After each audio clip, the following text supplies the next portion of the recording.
Fatimah Srianti A dari kelas P3A angkatan 2023. Di sini kita akan melakukan praktikum dari sorting object, yaitu yang mengerjakan bubble sort dan selection sort. Kita langsung saja ke programnya. Nah, ini adalah program implementasi dari bubble sort dan selection sort yang nantinya akan menampilkan nama dan name yang berdasarkan algoritma dari bubble sort dan selection sort. Baik, kita langsung yang pertama. Nah, yang pertama itu ada kelas mahasiswa. Jadi apa sih maksud dari kelas mahasiswa ini? Ini kode yang kelas mahasiswa. Nah, di sini kelas mahasiswa itu berarti yang menyimpan informasi NIM dan nama mahasiswa yang nanti kita inputkan. Jadi di sini didefinisikan kelas mahasiswa itu yang akan digunakan untuk menyimpan informasi NIM dan nama mahasiswa yang nantinya kita inputkan. Kemudian ada private string name. Nah, jadi private string name itu tempatnya NIM mahasiswa. Kemudian ada string nama, itu tempatnya untuk nama mahasiswa juga. Jadi dua variabel NIM dan nama ini deklarasikan sebagai private, itu untuk menyimpan informasi NIM dan nama mahasiswa. Jadi apa sih itu private di sini? Private itu berarti variabel ini hanya bisa diakses dalam kelas mahasiswa. Nah, selanjutnya ada kodingan konstruktornya. Di sini ada publik mahasiswa dengan string name dan string nama. Jadi maksudnya konstruktor kelas mahasiswa itu digunakan untuk menginisialisasi variabel name dan variabel nama pada objek yang akan dibuat nantinya. Oke, selanjutnya ada public string get name dan get nama. Nah, di sini get name itu berarti metode untuk mendapatkan name. Kemudian get nama berarti metode untuk mendapatkan nama. Jadi dua metode Jtr ini, get name dan get nama itu untuk mengembalikan nilai dari name dan nama mahasiswa dari masing-masing mahasiswa. Nah, kemudian ada public string toString. Ini maksudnya metode untuk menampilkan informasi dari mahasiswa. Nah, jadi metode toString ini tuh mengembalikan string yang mempresentasikan objek mahasiswa, yaitu untuk menampilkan informasi name dan informasi nama. Nah, kita masuk di kelas data array. Nah, jadi kelas data array itu yang menyimpan array dari objek mahasiswa. Nah, jadi kelas data array itu dia mendefinisikan kelas data array yang digunakan untuk menyimpan kumpulan objek mahasiswa dalam sebuah array. Nah, di sini ada private mahasiswa R atau array, maksudnya array untuk menyimpan objek mahasiswa. Kemudian private in element itu adalah jumlah elemen dalam array. Jadi dua variabel R dan n elemen itu dideklarasikan R. Itu artinya karena array yang akan menyimpan objek dari mahasiswa dan elemen menyimpan jumlah elemen saat yang ada di dalam array tersebut. Nah, selanjutnya ada dari public data array atau konstruktor dari data array. Jadi maksudnya di sini konstruktor public data array ini untuk inisialisasi array dengan ukuran tertentu.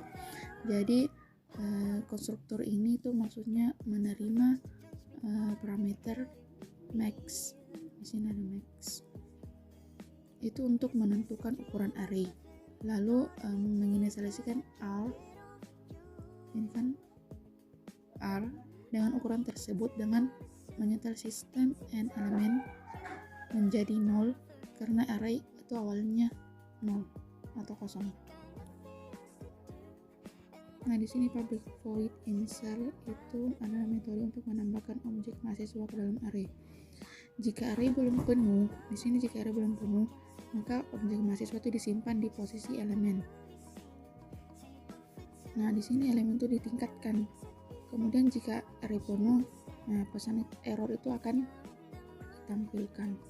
Nah, di sini sistem outprint innya itu adalah array sudah penuh, tidak dapat menambahkan mahasiswa. Nah, kemudian public void display itu adalah metode untuk menampilkan isi array. Nah, metode display ini tuh berfungsi atau berguna untuk menampilkan semua objek mahasiswa yang ada di array. Jadi for atau loopingnya ini dia tuh lakukan dari indeks 0 hingga elemen. Kemudian dia menampilkan tiap objek dari mahasiswa. Nah, jadi ditampilkan menggunakan metode toString dari tadi. Nah, kemudian public void bubble sort by name itu adalah implementasi bubble sort berdasarkan name.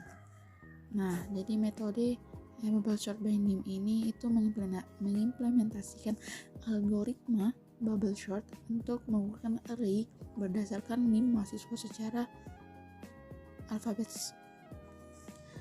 Nah, jadi bubble sort itu kan intinya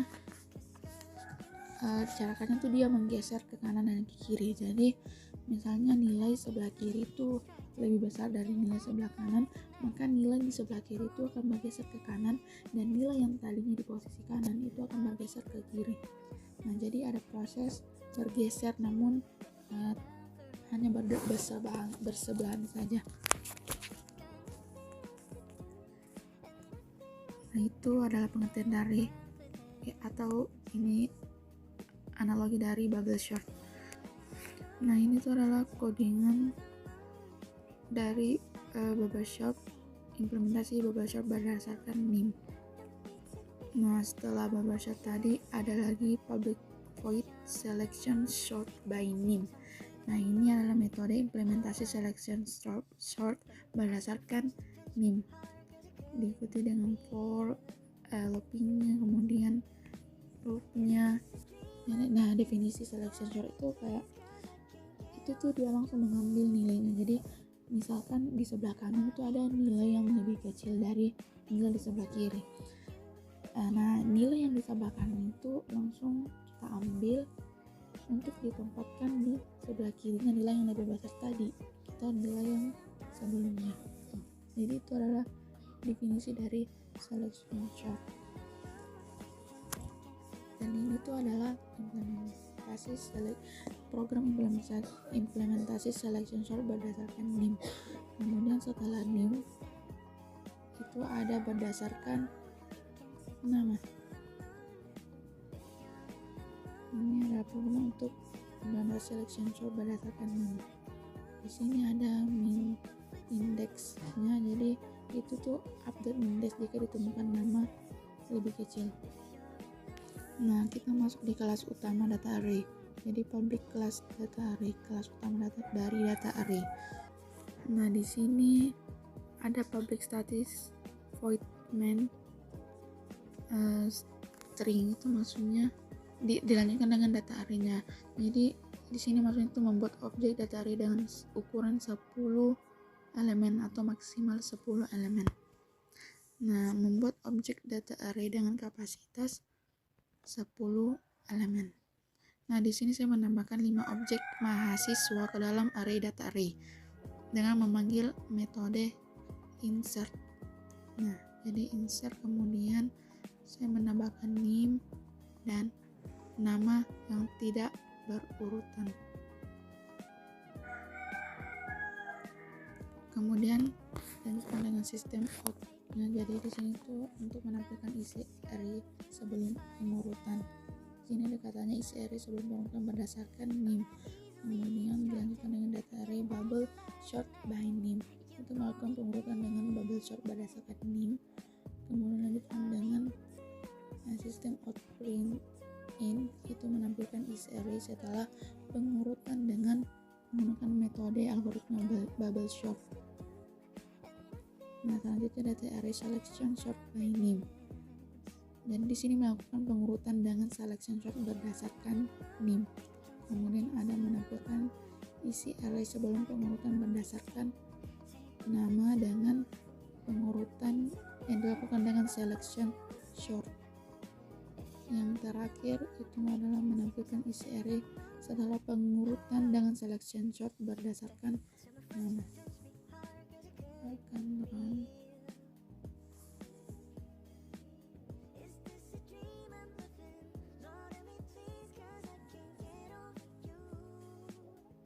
Nah, ini sudah terang guys. Jadi isi array sebelum pengurutan nim itu kan ini tidak berurut. Dari objeknya juga tidak berurut, kemudian nimnya juga belum berurut. Nah, setelah pengurutan menggunakan bubble sort berdasarkan nim itu dia berurut dari nim berdasarkan nim kan, jadi 20, 21, 22, 23, 24 itu sudah berurut. Nah, kemudian ini ada isi array setelah pengurutan selection sort berdasarkan nim. Nah, itu dia sudah berurut kan, nomor nimnya itu sudah berurut. Kemudian isi array sebelum pengurutan berdasarkan nama. Nah, ini nama ini masih belum sesuai dengan objeknya. Kemudian setelah pengurutan menggunakan selection sort berdasarkan nama itu sudah. Setelah dirangkai semua seperti ini.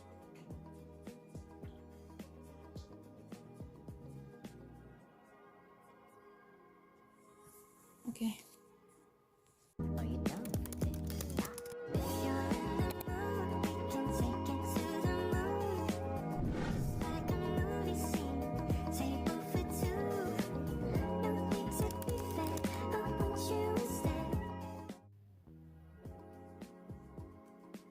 Nah, ini adalah codingannya. Oke, nah kita mulai dari kelas mahasiswa. Jadi kelas mahasiswa ini seperti biasa. Jadi kelas mahasiswa ini untuk menyimpan informasi NIM dan nama dari mahasiswa. Kemudian dilanjutkan dengan private. Kemudian dilanjutkan dengan private string NIM itu untuk menyimpan NIM mahasiswa. Kemudian string nama itu untuk menyimpan nama mahasiswa. Jadi dua variabel NIM dan nama itu dideklarasikan sebagai privat untuk menyimpan informasi NIM dan nama mahasiswa. Jadi kata kunci privat ini itu berarti variabel ini hanya bisa diakses dalam dalam kelas lingkup mahasiswa itu.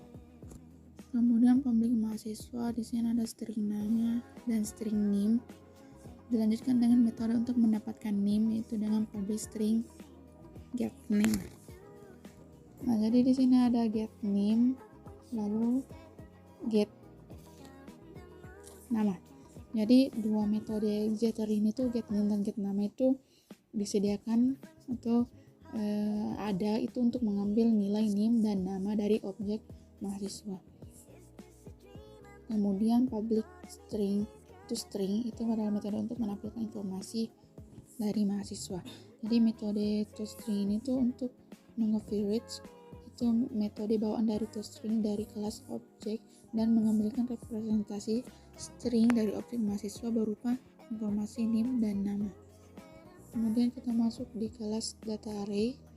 Di sini kelas data array untuk menyimpan array objek mahasiswa. Jadi kelas data array di sini diikuti dengan private mahasiswa dengan R dan private int itu elemen. Jadi dua variabel R dan N elemen ini dideklarasikan R. Kalau R itu adalah array yang akan menyimpan objek mahasiswa, sedangkan private int N elemen itu adalah digunakan untuk menyimpan jumlah elemen yang ada dalam array. Nah, kemudian public data array max ini adalah konstruktor untuk inisialisasi array dengan ukuran tertentu. Jadi konstruktor data array ini tuh untuk menginisialisasi array R dengan ukuran yang diterima sebagai parameter atau max-nya. Awalnya n elemen itu diset ke 0 karena awalnya tuh n elemen itu diset 0 karena arraynya masih kosong, jadi jumlah elemen awalnya itu 0. Nah, di sini metode insert itu digunakan untuk menambahkan objek mahasiswa ke dalam array. Jadi jika array belum penuh, yaitu ini elemen itu masih lebih kecil dari panjang array, maka objek mahasiswa itu ditambahkan pada indeks yang sesuai dan elemen itu akan ditingkatkan. Kemudian jika array sudah penuh, maka pesan error itu akan ditampilkan. Nah, di sini array sudah penuh, tidak dapat mendapatkan mahasiswa baru.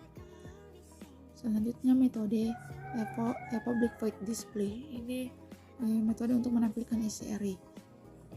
Jadi metode display ini digunakan untuk menampilkan isi array, jadi menampilkan setiap objek mahasiswa yang ada di dalamnya. Kemudian loopingnya ini for-nya ini dilakukan sebanyak n elemen, jadi itu jumlah elemen yang ada. Maksudnya n elemen itu adalah jumlah elemen yang ada. Kemudian lanjutkan dengan baris baru setelah menampilkan semua elemen. Di sini sistem out print in. Nah, kita masuk di implementasi algoritma selection sort berdasarkan nama. Jadi diikuti dengan deklarasinya public void selection sort by nama. Di sini loopingnya itu loopingnya ini temukan indeks elemen terkecil berdasarkan nama. Jadi fungsi loopingnya ini untuk menemukan indeks elemen terkecil berdasarkan nama yang diinputkan. Nah, jadi di sini metode selection sort by nama itu adalah mengimplementasikan algoritma selection sort untuk mengurutkan array berdasarkan nama mahasiswa secara alfabet. Nah, dalam setiap loopingnya itu akan ditemukan elemen terkecil berdasarkan urutan nama tentunya. Lalu nanti akan ditukar dengan elemen saat ini atau indeks satunya di sini. Nah, di sini sorting itu akan digunakan dengan ini. Nah, di sini ada min indeksnya, itu ada update min indeksnya itu jika ditemukan nama lebih kecil, jadi akan mengupdate min indeksnya jika ditemukan nama yang lebih kecil. Nah, di sini ada if min index, jadi di sini tuh akan ditukar elemennya saat ditemukan elemen yang lebih kecil lagi. Nah di sini kita masuk di kelas utama data array-nya. Di sini tentu saja public class ini adalah mendefinisikan kelas utama dari data array yang berisi metode main tadi, yang berisi dengan metode main di sini sebagai titik masuk program eksekusi. Kemudian public static void main ini tuh untuk membuat data objek di sini tuh membuat objek data array dengan kapasitas 10 elemen. Di sini maksimal 10 elemen. Kemudian menambahkan objek mahasiswa ke dalam array. Nah, di sini saya nambahkan 5 objek mahasiswa ke dalam data array dengan memanggil metode insert. Jadi setiap objek mahasiswa itu memiliki name dan nama. Kemudian sistem out print in itu untuk menampilkan isi array sebelum pengurutan. Di sini katanya itu isi array awal sebelum pengurutan berdasarkan nama. Kemudian dilanjutkan dengan melakukan pengurutan dengan selection sort berdasarkan nama. Jadi selection sort by name. Kemudian menampilkan isi array setelah pengurutan. Jadi sistem out print in-nya itu untuk menampilkan isi array setelah pengurutan. Kita langsung run.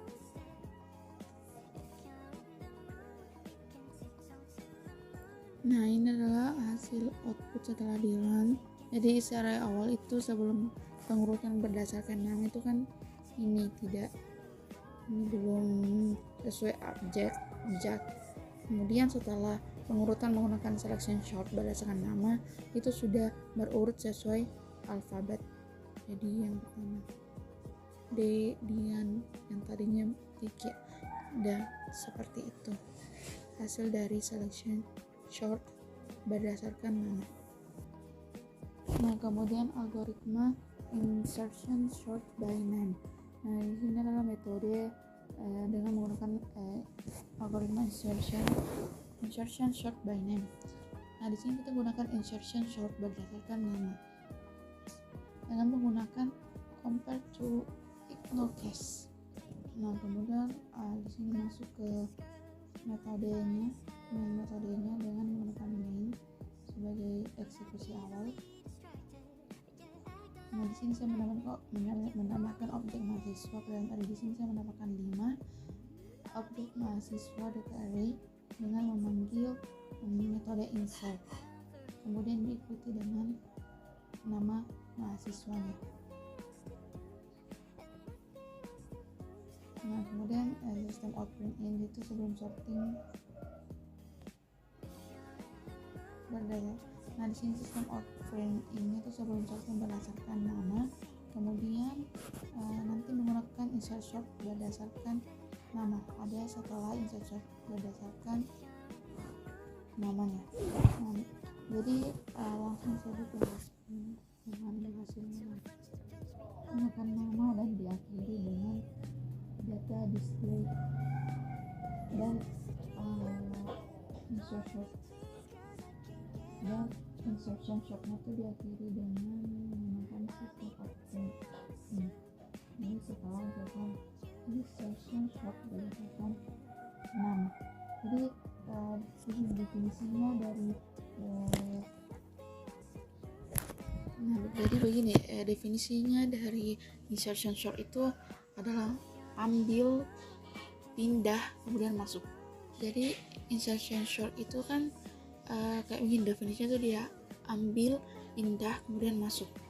Nah, jadi cara kerja dari insertion short itu adalah dia tuh dimasukkan langsung di mana letak tepat dia berada. Jadi kan namanya juga insert, jadi kayak dia langsung dimasukkan ke tempatnya, memang dia di mana tempatnya dia benar berada.